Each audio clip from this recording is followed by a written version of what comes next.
What could be worse than the great white? The nightmare shark, the master monster. Row upon row of flesh-tearing teeth. Gobbler of gullible bathers at beaches. Cruelest of killers, as the movie Jaws has burned into our brains. A fearless bully, for he has none to fear, or does he? One sunny day near California's coastal islands, where about 100 great whites gather for 2 months every fall to dine on the sumptuous sunbathing seals, a tourist boat chanced on a surprising display. Is he eating the shark? Oh my God! A biologist was radioed. He rushed to the scene. When he got there, the great white beast was just scattered gobbets of flesh floating like flotsam. But what had happened? It soon became clear the fatuous fish had met his match.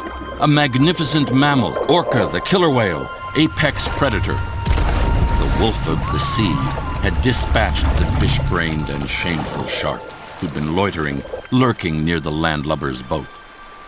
There was a splash and then nothing. There was no blood, there was no thrashing around. This is really, really strange. The biologist was baffled. It was unprecedented. We just had no idea that could happen. Soon scientists worldwide scrambled and studied, followed sharks and orcas year after year, and finally found how this marvelous mammal with its prodigious brain has shark sushi for lunch. The orca are very, very smart, and they'll look at a particular prey item and they'll understand, okay, I need to attack it in such a way. Argentina, they sneak up on seals on the sand. Antarctica, make waves, wobble the seal into the water. New Zealand, blow bubbles to root out a ray. But sharks, the fiercest of fish to fillet? There's different populations of orca around the world that specialize in hunting for sharks, and they hunt in a number of different ways. They will corral the sharks up, but it is dangerous for them to hunt sharks. They do it very carefully.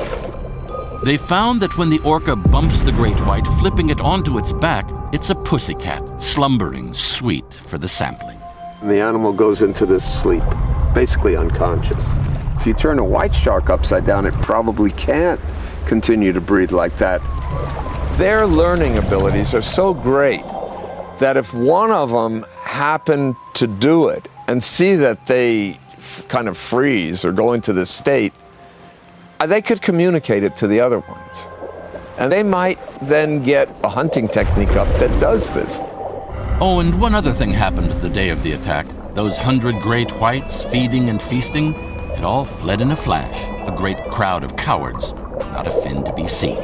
They were more afraid of being there than they were about missing an entire season of feeding. So that's pretty remarkable. So there you have it. The great white can be frightened.